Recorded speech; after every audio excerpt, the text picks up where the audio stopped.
민주시민 토론반 일기 시작하도록 하겠습니다. 저는 디베이트 퍼실리테이터 임남주입니다. 이게 벌써 두 번째 영상인데도 아직도 떨림이 가시지 않습니다. 여러분들 너그럽게 봐주세요. 네, 디베이트 퍼실리테이터라는 말 들어보신 적 있나요? 없으시죠? 네, 없는 게 맞습니다. 왜냐하면 선생님이 만든 명칭이거든요.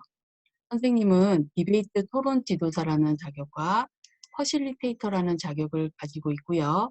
이 둘을 결합시키면 민주적인 회의나 참여하는 수업, 모두가 참여하는 수업이 가능하겠다는 확신을 갖게 되어 디베이트 퍼실리테이터라는 역할을 수행하려고 합니다.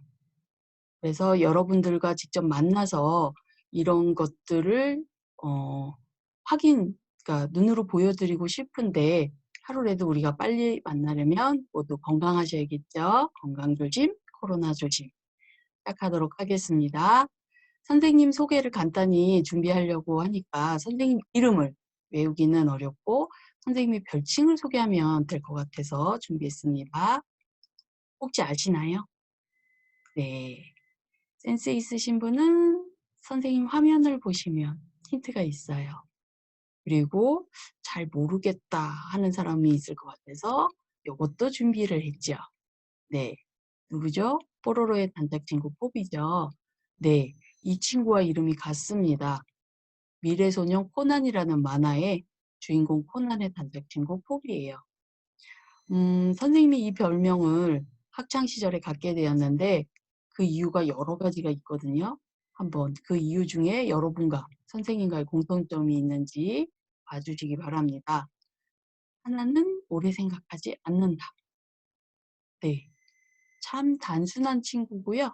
선생님도 그런 깊게 생각하지 않는 쪽입니다. 그리고 두 번째는 의리에 산다. 네, 그래서 한 번 맺은 인연은 오래 가는 편입니다. 여러분도 그러신가요? 세 번째는 오뚜기 인생이다. 오뚜기 아시죠? 쓰러지면 바로 일어나는. 선생님도 살아오면서 선생님이 바랬던 일보다 마음대로 안 된 일이 더 많은 것 같아요. 대표적인 예가 어릴 적에 가졌던 꿈. 초등학교 선생님이 꿈이었는데 그 꿈을 이루지 못했습니다. 그렇지만 선생님은 그 일과 비슷한 여러분과 만나는 일을 하고 있죠. 이만하면 오뚜기 아닌가요? 그 다음에 잘 먹고 잘 잡니다.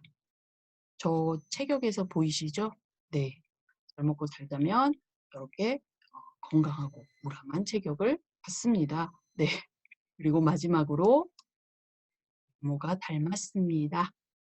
네. 벌써 빵 터지신 분이 있을 것 같아요. 네. 그래서 이 별명을 학창 시절에는 싫어했습니다. 그런데 성인이 되어서 선생님이 이거를 자랑스럽게 생각하게 된 계기는 선생님이 이 별칭의 의미를 바꿨거든요.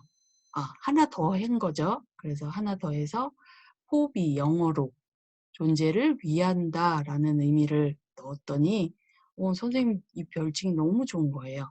그래서 여러분들도 선생님의 이름보다는 포비쌤이라고 불러주시면 되겠습니다. 자, 포비쌤과 함께하는 민주시민 토론반. 오늘 여러분들과 함께 나눌 이야기는 우리가 꿈꾸는 나라는 어떤 나라일까? 입니다. 네. 각자가 다 다를 수 있어요. 그래서 우리가 다 다른 생각을 갖고 있는 게 그쵸? 어 나쁜 것도 아니고 당연한 거죠. 그래서 그 생각들을 나누는 게 필요한데 지금 상황에서는 일단 선생님이 들려드리는 이야기를 잘 듣고 한번 각자의 생각을 정리해 보면 좋겠습니다. 첫 세계 많은 여러 나라들이 있는데 선생님이 대표적인 세 나라를 뽑아 왔어요. 음. 레고로 유명한 나라이거든요. 어딘지 아시나요? 레고를 좋아하는 사람은 바로 알더라고요. 네. 레고랜드를 알더라고요. 네. 덴마크라고 합니다. 네. 맞추신 분 있나요? 복지가 잘 이루어져서 국민의 삶의 만족도가 높은 나라로 알려져 있죠. 그리고 두 번째 나라, 네, 어딘지 아시나요? 음, 작은 글씨로 보이시죠? 만 3살부터 투표를 할 수 있게, 물론 그 결과가 반영되지는 않지만, 그런 게 제도를 만들어 놓은, 그래서 인지 행복지수가 1위라고 하네요. 네, 코스타리카입니다. 그래서 이 나라, 우리도 이번 총선에서 만 18살로 연령을 낮췄죠. 아마 앞으로도 조금씩 연령은 낮춰질 거라고 생각을 합니다. 여러분들은 1년 더 빨리 투표에, 선거에 참여하실 수 있게 된 거죠. 그리고 마지막 나라, 이 나라는 네, 흐린 글씨로 보이시죠? 작지만 국민이 행복한 나라 부탄입니다. 국가의 그 정책이나 이런 것 자체도 국민의 행복을 우선시한다고 해요. 그래서 국민의 97%가 행복하냐는 질문에 그렇다라고 답을 해서 세계를 깜짝 놀라게 했죠. 이 세 나라의 공통점은 덴마크, 코스타리카, 부탄의 공통점. 예, 바로 국민이 만족하고 행복한 나라. 그렇다면 우리나라에 만족하고 행복하신가요?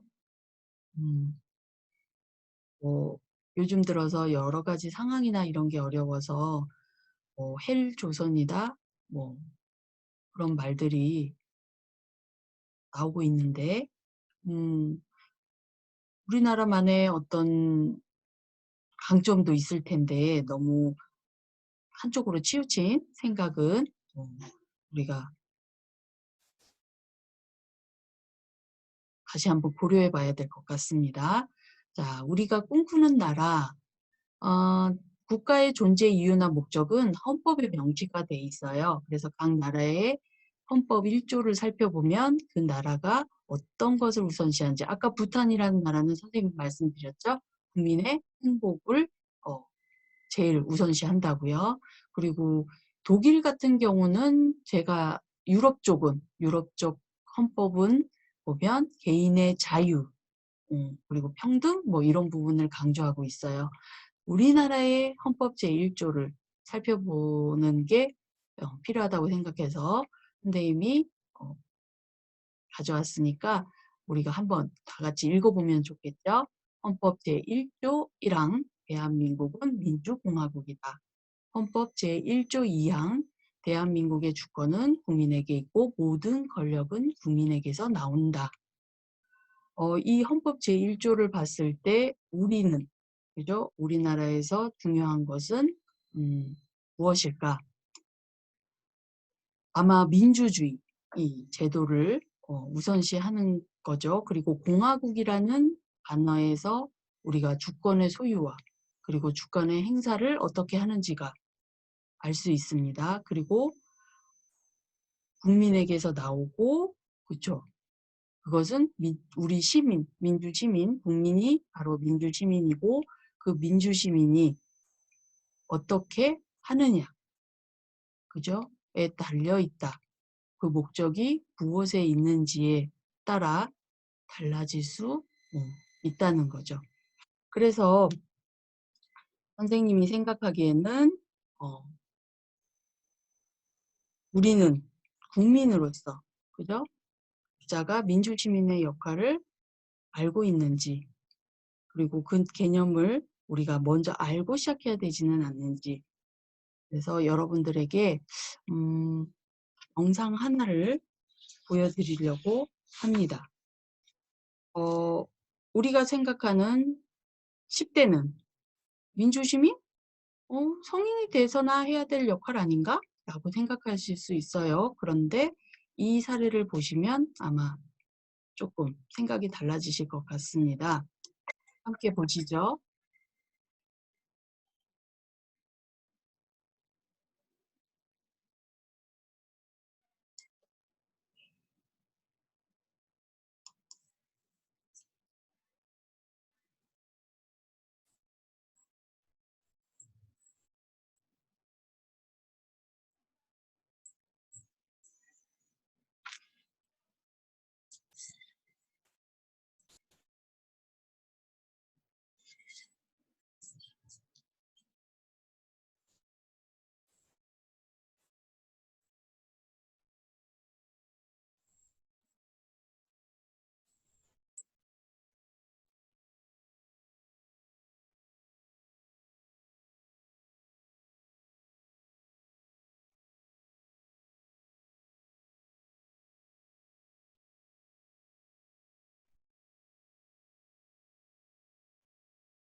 네, 잘 보셨나요?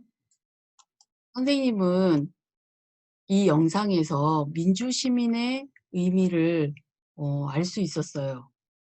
그래서 사전적 의미를 여러분들과 함께 먼저 읽어보고 나눠보도록 하겠습니다. 같이 읽어볼까요? 민주사회의 구성원으로 권력 창출의 주체로서 권리와 의무를 가지며 자발적이고 주체적으로 공공정책 결정에 책임있게 참여하는 사람이다.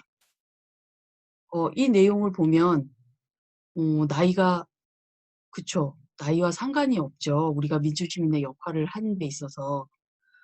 그래서 여러분들이 아마 자기 자신에게 스스로에게 세번스츠키의 그 내용을 보면서 활동을 보면서 한번 질문을 해 보시죠. '우리는 자발적으로 행동하고 있습니까? 끌려다니지는 않고 있는가요? 그리고 주체적으로 책임 있게 선택하고 결정하나요? 또 우리의 의견을 당당하게 말하고 있나요?' 그런 것들을 하나씩 연습하고 키워나가야 우리나라가 민주사회로 행복한 사회로 나아갈 수 있지 않을까요? 그러나 선생님은 이런 어려운 단어 권력 창출 어 정책 결정 이런 것도 중요하지만 지금 내가 속한 이 사회, 지역 사회 속에서 할 수 있는 것 그래서 선생님이 알고 있는 단어로 그냥 '민주시민? 어떤 사람이 민주시민일까?' 했을 때 쉽게 그냥 이렇게 말하고 싶어요. 머리에는 지식, 가슴으로는 의식. 그것을 실행에 옮기는 사람. 왜냐하면 그 아는 만큼 보인다는 말이 있듯이 지식이 없으면 그죠. 그게 옳은지 그른지 참인지 거짓인지도 모를 수 있고요. 그리고 공감하는 마음, 이해하는 마음 그걸 의식하지 않는다면 네 우리가 함께 더불어 살아가는 사회에서 어 '어렵지 않을까?' 그리고 내가 생각한 것을 실천 그쵸. 행동으로 옮기는 사람이 바로 민주시민이라고 생각합니다. 그래서 차별하는 말도 내가 행동으로 옮겨야 가능한 거죠. 네. 그래서 선생님이 생각하는 민주시민이란 정의는 이렇습니다. 선생님은 우리 여러분들 1기 민주시민 토론반 여러분들이 선생님과 8번 동안 만나면서 민주시민에 대해서 한번 나만의 정의를 내릴 수 있다면 참 좋겠습니다. 그러면 선생님이 이 다음으로 과제 설명 선생님이 과제를 어떻게 할까 하다가 원래는 수업 중에 활동으로 하고 우리가 서로 이제 알아보고 그런 과정이 있어야 되는데 그게 이제 온라인 학습에는 어렵기 때문에 부득이하게 과제로 이렇게 나가게 되었습니다. 그래서 각자 나의 민주 시민 지수를 알아보는 네 문항이 많지 않고 간단하기 때문에 여러분들이 충분히 스스로 하실 수 있을 거라고 생각을 하고요. 자, 이 문항을 보고 그렇다, 보통이다, 아니다 중에 가까운 쪽으로 체크를 해 주시면 됩니다. 선생님이 네이버 폼 형식으로 올렸기 때문에 보시면 그 첨부돼 있는 그 링크 고거를 클릭하시면 고대로 바로 이 화면 그죠? 이 내용이 뜨니까 바로 하실 수 있고요. 음 혹시 여기에서 내용 중에서 여러분들이 좀 의미나 이런 것들을 사회 존엄성이라는 말 3 번에 사회 존엄성이라는 말과 인간의 존엄성이라 그러면 아마 개인 그죠? 그렇지만 사회 존엄성이라는 거는 우리가 속한 공동체 예 그 존중을 공동체가 잘 나가기 위해서 운영되기 위해서 필요한 그죠? 그런 것들 유지하기 위한 그거를 말하는 거고요.